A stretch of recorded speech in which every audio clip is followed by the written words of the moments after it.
Uniform civil code की मुखालफत देश में तेज हो गई है और अब हर तरफ से इसकी मुखालफत हो रही है। मुसलमानों के अलावा सिखों, ईसाइयों, आदिवासियों और दीगर कम्युनिटीज की तरफ से भी इसकी मुखालफत की जा रही है। और इस वक्त सबसे बड़ी खबर सिखों की तरफ से आ रही है कि सिखों की सबसे बड़ी तंजीम शिरोमणि गुरुद्वारा प्रबंधक समिति ने भी एक प्रेस कॉन्फ्रेंस करके इसकी मुखालफत कर दी है।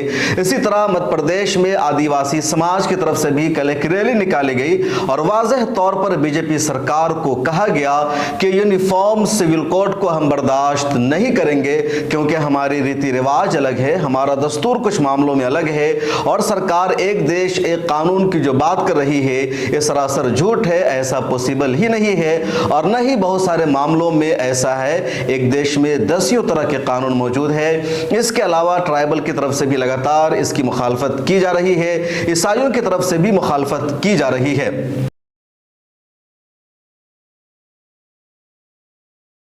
अस्सलाम वालेकुम रहमतुल्लाह, मैं हूं शम्स तबरेज़ कासमी और आप देख रहे हैं मिल्लत टाइम्स। यूनिफॉर्म सिविल कोड की मुखालफत लगातार बढ़ती जा रही है।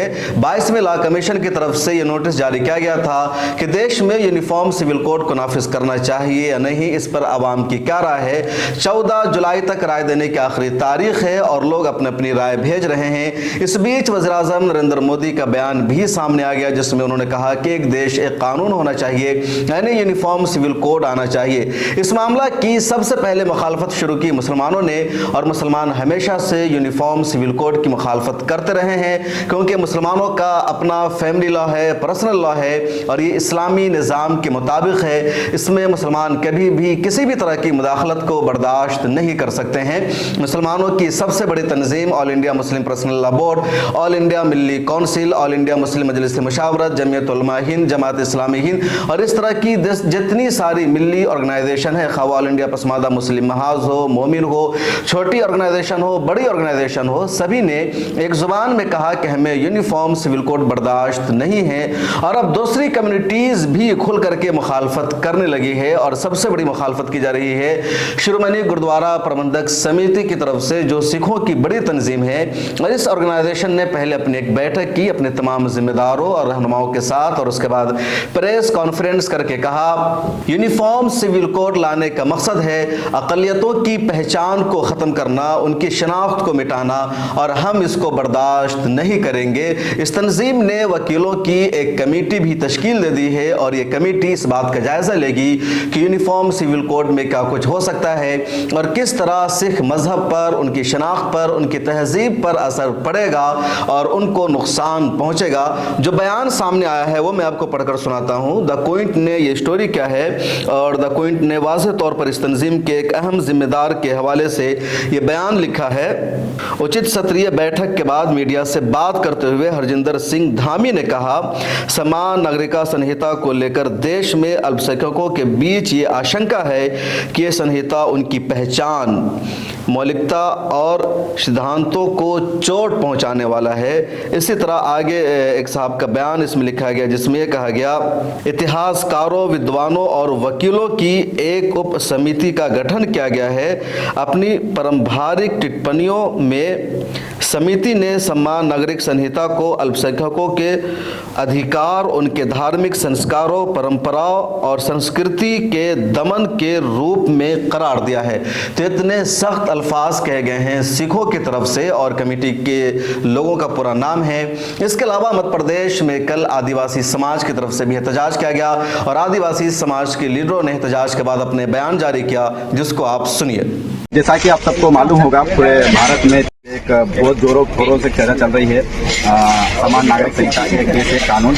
और इस कानून के तहत देखने में ये आया है कि आदिवासियों के जो पूर्व से जो कानून है, विशेष कानून जो है, रूढ़िगत परंपराएं, 5वीं 6वीं अनुसूची हो, ऐसा कानून हो या नॉर्थ ईस्ट 371 अब इस प्रकार से कानून हो, तो ये जो अगर आने के बाद ये आदिवासियों को कानूनों से क्या होगा, ये सबसे बड़ा सवाल है। और आदिवासियों में कम से कम डर बहुत ज्यादा है कि अगर ये कानून हो जाने के बाद आदिवासियों के इन कानूनों को क्या होगा, अपनी संस्कृति, सभ्यता और परंपरा, रीति रिवाज क्या होगा। हम लोग बचपन से सुनते आ रहे थे कि भारत में अपने अलग अलग विविधताओं के लोग हैं, अलग अलग परंपराओं के लोग हैं, अलग अलग धर्म के लोग हैं, जो अपने अपने धर्म का पालन करते हुए रहते हैं। लेकिन कहीं न कहीं उसी कानून के तहत ये जो छोटे छोटे समूह, कम्युनिटी के कानून को इनको खत्म करने की साजिश है। और सबसे बड़ी चीज ये है कि एक तरफ मध्य प्रदेश का आप देखेंगे शिवराज सिंह चौहान अभी पैसा कानून लागू करने की बात कर रहे हैं, जो कि बहुत बड़ा घोटाला हुआ है, उस पर हम चर्चा बाद में करेंगे। लेकिन यूसी अगर आ जाएगा तो ये कानून का क्या होगा। तो कहीं न कहीं ये लोगों को गुमराह करने का कार्य किया जा रहा है। यूसी कानून का सीधा सा मतलब ये है कि एक देश एक कानून। और अगर कोई भाजपा का भी हो तो वो भी ध्यान सुन ले, एक देश एक कानून का मतलब होता है अगर एक माँ के अगर 2 बेटे हैं तो एक बेटे को जो बड़ा बेटा है उसको माँ ये चाहती है कि उसको कम थोड़ा दूध मिले और छोटे बेटे को ज्यादा दूध मिले, ताकि छोटा बेटा जल्दी बड़ा हो जाए।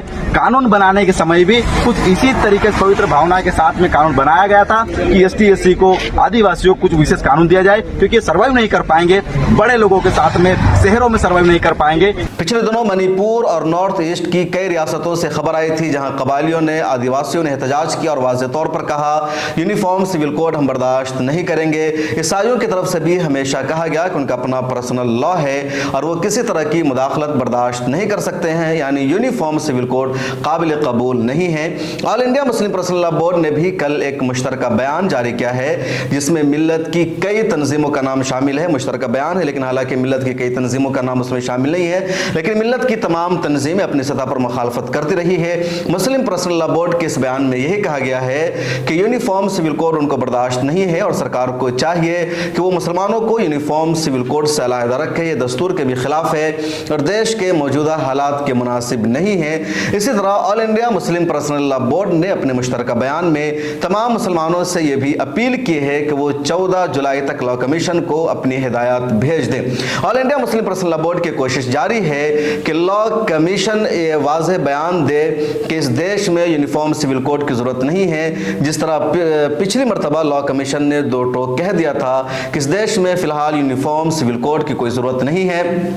ऑल इंडिया मिल्ली काउंसिल भी मुसलमानों की एक बहुत बड़ी तंजीम है, मुश्तरका प्लेटफॉर्म है और इस तंजीम की भी आज एक अहम मीटिंग हुई। उस मीटिंग में इसी बात पर बातचीत हुई, गौर ख़ौस किया गया कि मुसलमानों को यूनिफॉर्म सिविल कोड के बारे में क्या राय अख्तियार करनी चाहिए, किस तरह इसका मुकाबला करनी चाहिए।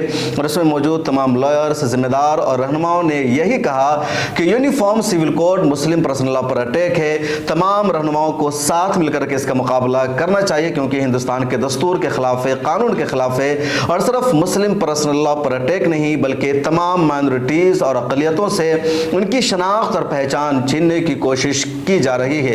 और भी कई तंजीमों की तरफ से इसी तरह का रद्द अमल सामने आया है। ऑल इंडिया मुस्लिम मजलिस मशावरत ने भी लॉ कमीशन को अपनी सिफारिशात भेज दी है और सख्त लफ्ज़ों में इसका विरोध किया है और कहा है कि इसको नाफिज नहीं होना चाहिए। इसी तरह जो दूसरी तंजीमें जमीयत उलमा हिंद, जमात इस्लामी हिंद या ऑल इंडिया पसमानदा मुस्लिम महाज और जितने ग्रुप्स है सब यूनिफॉर्म सिविल कोड की मुखालफत कर रहे हैं। हाँ, कुछ लोग वो है जो सरकार की नुमाइंदगी करते हैं, सरकार के एजेंट बनकर मुसलमानों के बीच समझाने की कोशिश कर रहे हैं कि यूनिफॉर्म सिविल कोड से आपके नमाज पढ़ने पर रोक नहीं लग रही है, आपके रोज़ा रखने पर पाबंदी नहीं लग रही है, फिर आप क्यों यूनिफॉर्म सिविल कोड की मुखालफत कर रहे हैं। ऐसे लोगों को आप ये जवाब दे दीजिए कि इस्लाम सिर्फ नमाज, रोज़ा यानी इबादत का नाम नहीं है, बल्कि इस्लाम एक निज़ाम ज़िंदगी का नाम है, एक वे ऑफ लाइफ का नाम है और मज़हब इस्लाम ज़िंदगी के तमाम शोबों में मुसलमानों की इंसानियत की रहनुमाई करता है।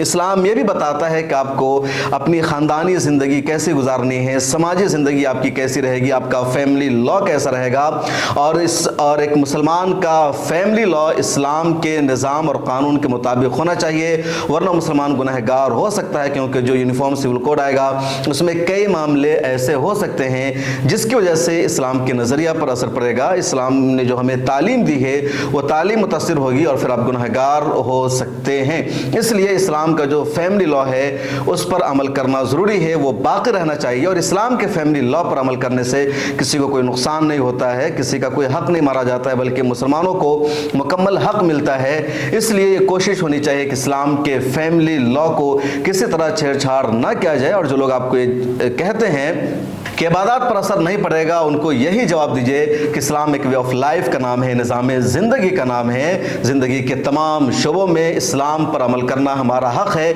आप क्यों हमें अपने मज़हब पर अमल करने से रोक रहे हैं? आपको इससे क्या फ़र्क पड़ रहा है? और जब ये बात कही जाती है कि एक देश में कानून होना चाहिए, दो कानून नहीं होना चाहिए, तो आदिवासी लीडर का जवाब आपने सुन लिया होगा। और उससे बेहतर जवाब ये सुन लीजिए कि हिंदुस्तान में दसियों नहीं हज़ारों कानून ऐसे मौजूद हैं जिसमें खुद आपस में इख्तलाफ है। वो कानून दलितों के लिए अलग है, आदिवासियों के लिए अलग है, ब्राह्मणों के लिए अलग है, मुसलमानों के लिए अलग है, स्टेट का कानून अलग है, सेंटर का कानून अलग है, कुछ रियासतों का कानून अलग है। बहुत सारी रियासतों में आप ज़मीन नहीं खरीद सकते, बहुत सारी रियासतों में जाने के लिए आपको परमिशन यानी वीज़ा लेना पड़ेगा। तो एक हिंदुस्तान है लेकिन कानून अलग अलग है। कुछ कम्युनिटीज़ ऐसी है जिनको इतना प्रोटेक्शन दिया गया है कि वो अपनी ज़मीन बगैर मंजूरी के नहीं बेच सकते हैं। तो एक देश है लेकिन दसियों तरह का कानून यहाँ पाया जाता है। टैक्स अलग अलग तरह से अलग अलग लोगों पर नाफिज हो जाता है। इसलिए जुमला सबसे बड़ा झूठ है कि एक देश में एक कानून होना चाहिए, एक देश में दो कानून है तो घर कैसे चलेगा। इस वीडियो में इतना ही। कमेंट सेक्शन में अपनी राय जरूर लिखिए, फिर मुलाकात होगी। और आपसे दरख्वास्त है कि अगर आपने अभी तक हमारे चैनल को सब्सक्राइब नहीं किया है तो कर लीजिए, फाइनेंशियली सपोर्ट कीजिए और सोशल मीडिया के सभी प्लेटफॉर्म पर हमें फॉलो कीजिए। मिल्लत टाइम्स को आपकी जरूरत है, हमारी आप माली मदद करें।